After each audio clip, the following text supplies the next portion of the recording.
Pang ilang pitas na ngayon? Pang-anim na. Oo. Ando na yung ulam. Ito. Ito ba? Okay na yung pera mo. Ano pa? Magkano pa? Para sure, 1K pa.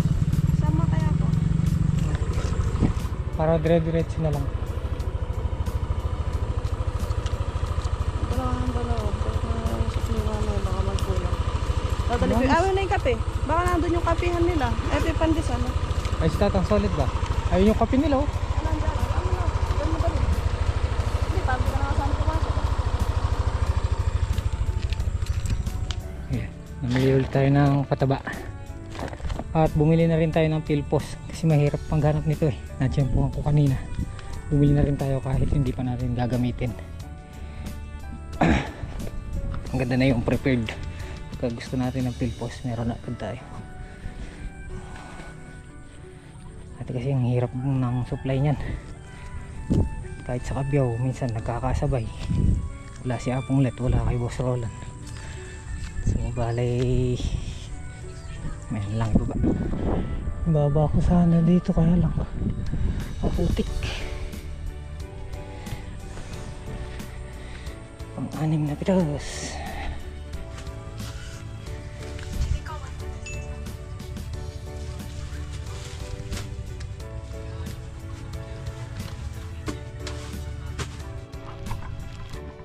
Good morning po. Pitas po kami ng okra. Tinanghali na po kami. Lalo po kasi mabiblis yung mga kasama ko. Puro mga ang tawag doon na hali na po, hindi pa po kami yari.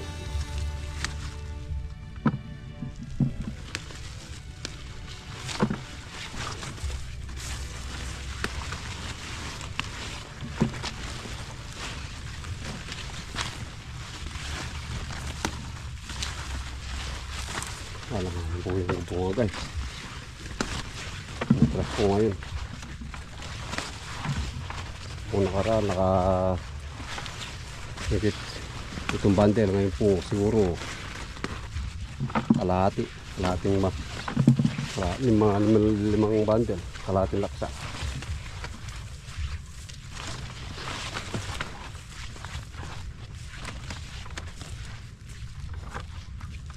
Anong bunga guys?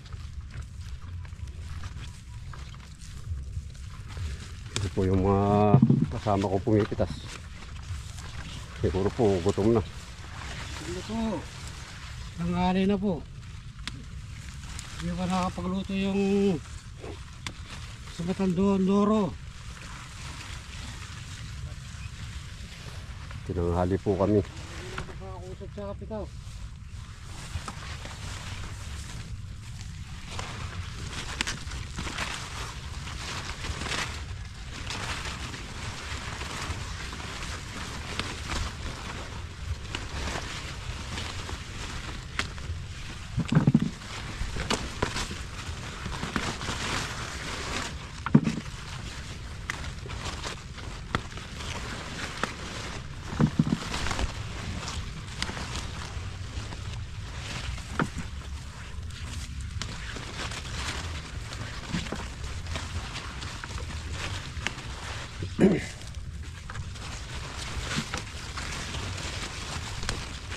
Saka po kami nung isang araw. Yung pong kalahating block. Saka po itong dito po sa kalahating block na ito natira po 24 dayos. Ito po namin napapataba.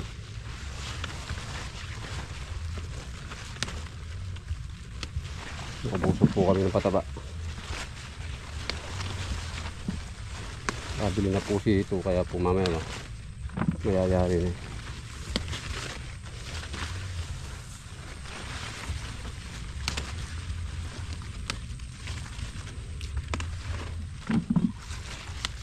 Agad po kami ng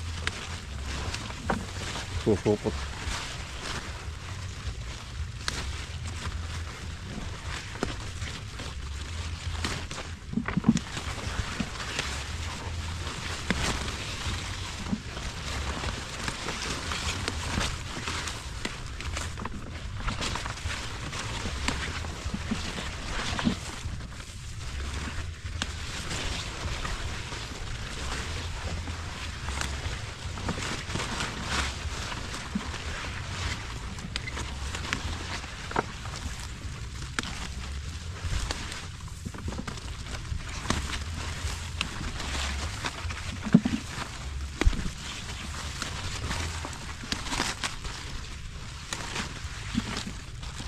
Yan po yung pinuso guys. Yan po may yun lang po yung pinuso.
Putik ka lalo.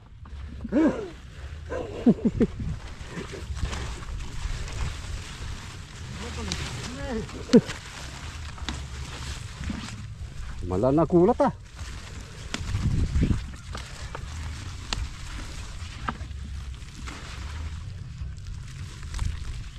Yan na po, ano to?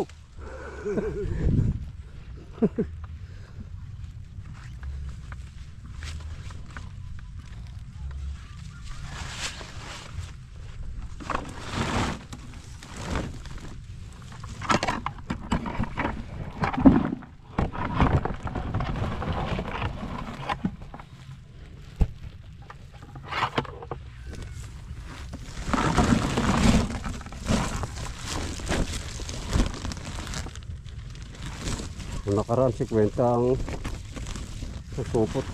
Ngayon po ewan ko kung tumaas pa o bumaba. Nakatsa, 80 na ka nun.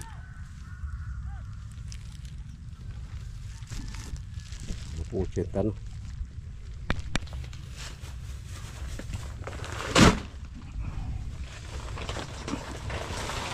Atras yung pitas.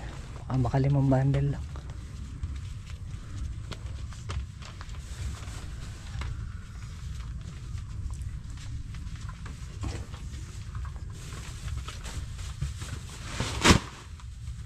Dupos. Unique. Pogi. Okay. Pogi. Tapos na kayo? Kalahati. Kalahati. Walang nangyayari. Sulong ngayon. Yeah. Sulong. Sulong. Sulong daw. Sulong ba? Sulong. Naniniwala sa akin. Hey. Abe ko. Karakal da bunga.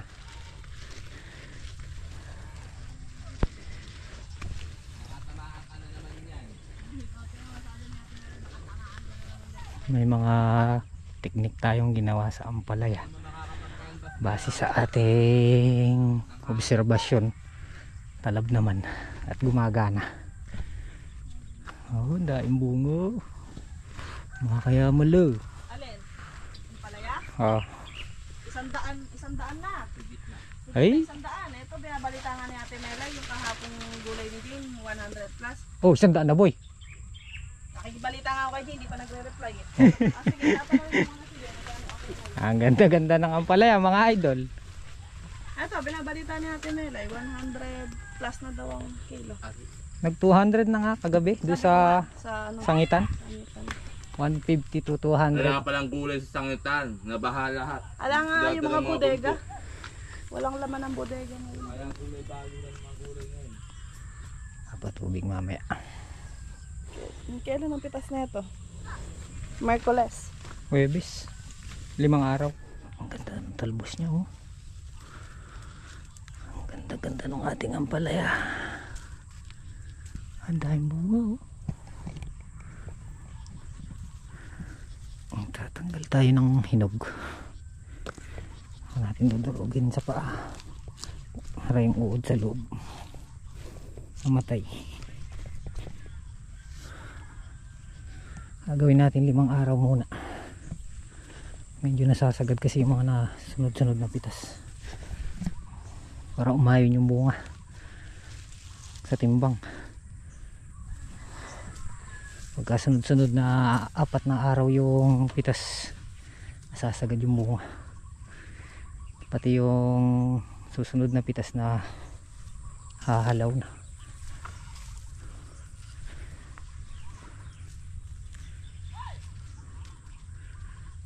Yung mga pumipitas nasa peri na yung kalahati.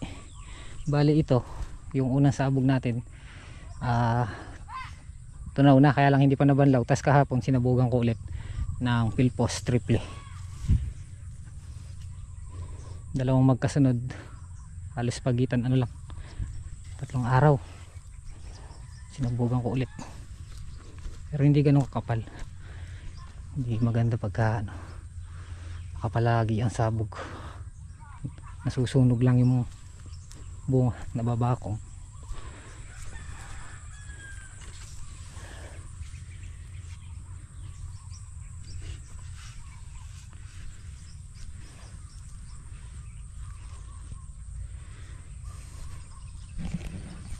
Bibitak na to, patubigin mamaya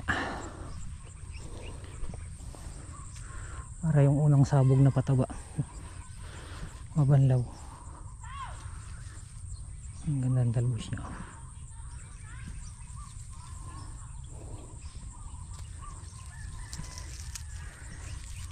Sa tindi ng sikat ng araw, kusang namamatay ang fungus. Natural lang pala talaga na pag umuulan magkakaroon ng dilaw-dilaw gawa ng nakabukas yung stomata ng halaman, yung mga dahon. Ayaw nila yung patak ng ulan.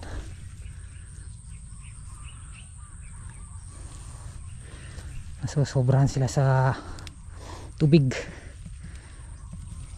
Ayan o. Ay, naputol. Ayan, gusto nung ampalaya, matinding sikat ng araw, tsaka lang patutubigan. Ito yun na to. Ayan, patabaw yung triple. Ayan o, yung naglalangis. Saan?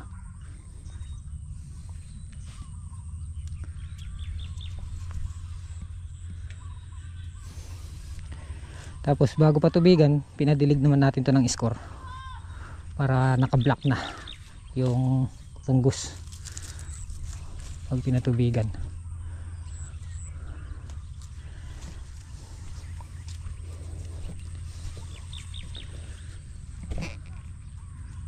Tatang solid pumipitas ng Taiwan, lahat mahal. Taiwan 200, tinamaan po namin lahat ng presyo.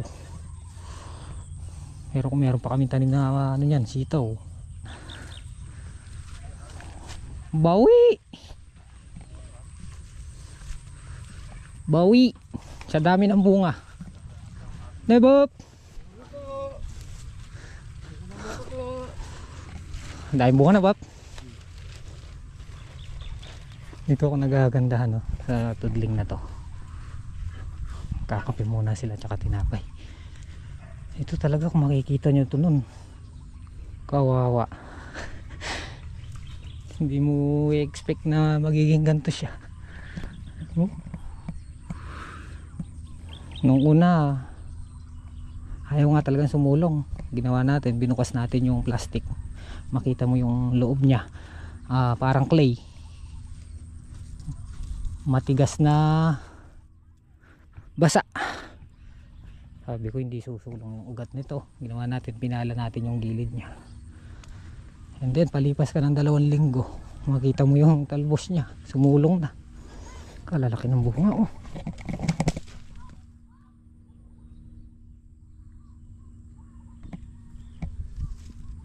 Yung mga kamatis natin, oh.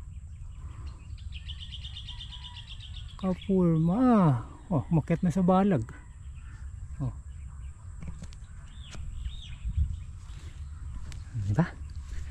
pang ano naikot na natin yung balag, wala akong nakitang fruit fly. Basta may nakita ako kahit isang piraso lang na lumilipad na fruit fly, nagpapa-spray na tayo.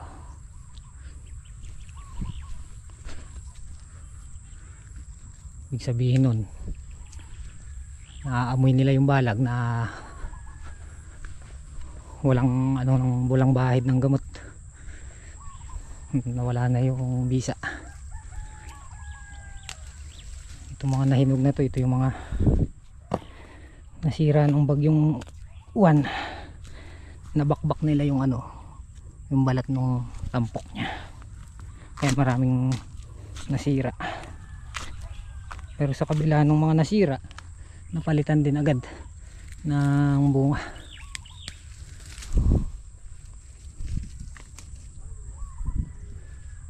Ito dati kulay dilaw na yan.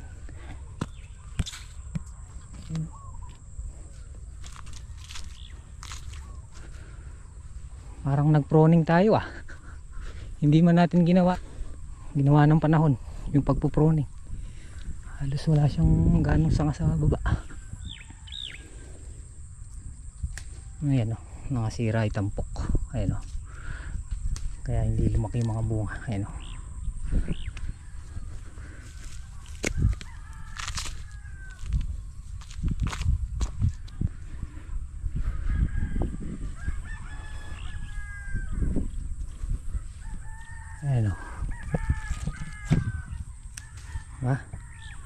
yung mga sinira ng bagyo, pero marami siyang ipinalit. Tapos na po sila, pero sumulong na 84 na. 84 na po. Nakaraan 52 lang. 84 na, meron pa tayo na itinor. Meron pa yata doon. Tapos niya ng tubig ni sis. Ay siguro isang laksa. Ito na. Huling nila. Pitas. Huling hakot. Kaya nga. Isang laksa. Hindi kaya kasi nakaano na 84 na. Nangyari na po sila. Pahinga muna. Si Tatang Solid pumipitas pa ng siling Taiwan. Tapos na po. Naka 107. Sulong ng 55. Tapos pumipitas na sila ng kamatis. Isang laksa na po tayo. 107. Yo, maraming salamat po sa ating Panginoon. At kakatapos ko lang magdilig. Diniligan natin tong palaya bago patubigan. Diniligan natin ng abono. Tapos maghahalaw sila ng kamatis, pero naaya ko muna silang kumain sa kubo. Tara. Bali 5, naka-5 knapsack din tayo pag dilig lang, sabog na may kasamang pang fungicide. Siguro ma-upload naman yan December 1. Bugas na ako. Papunta pa lang ako sa Baguio Ayan po. Kain muna kami. Ayan mga napitas nila. Pero pumipitas pa yata sila. Meron pang ano. Ay yung sili natin. 4 na kilo. Ano? Dikit ka, luto na yan, tang gabi, Yabi. tang gantus. Ito niyo po Okay na. makaba. Kain na. Kain tayo guys. Dinagdagan ko nga yung paa. Hindi naman yan niluto lang. Anong magisan? Ahora ito parang magisan lang, bebe. Yado pala. Nagpagupit ka na yata boy. Hindi pa. Hindi pa talagang talagaya pa. Pinagdali mo na lang to. Hindi naman din nilagay sa sige. Ito po yung napitas nilang kamatis. Yan, nabilad. Nabilad. Yeah. Yeah.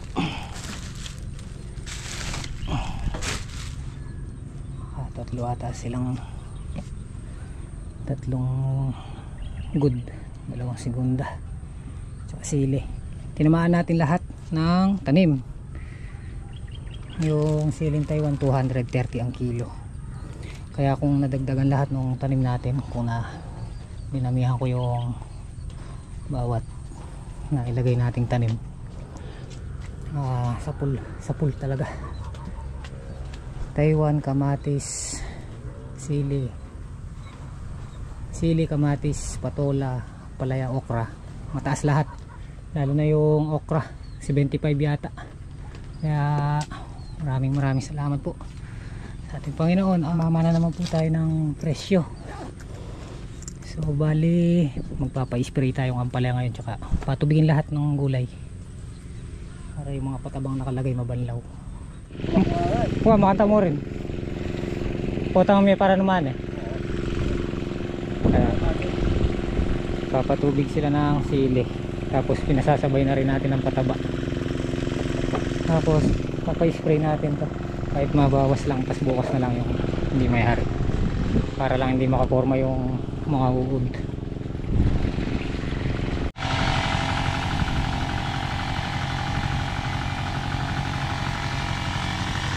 Ang galing ng patubig ngayon, oh.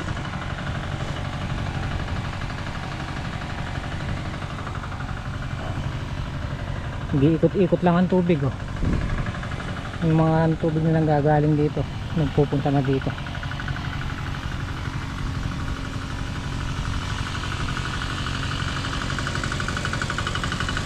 Hiwalay si Bapang Kanoto nagdadamo. Bapang Jimmy ang operator ng tubig. Tatang Solid nasa siling Taiwan.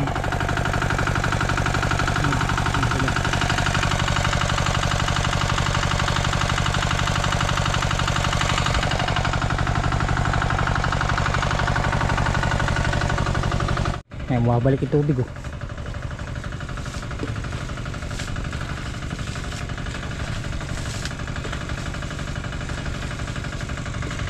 Sinaraduhan natin yung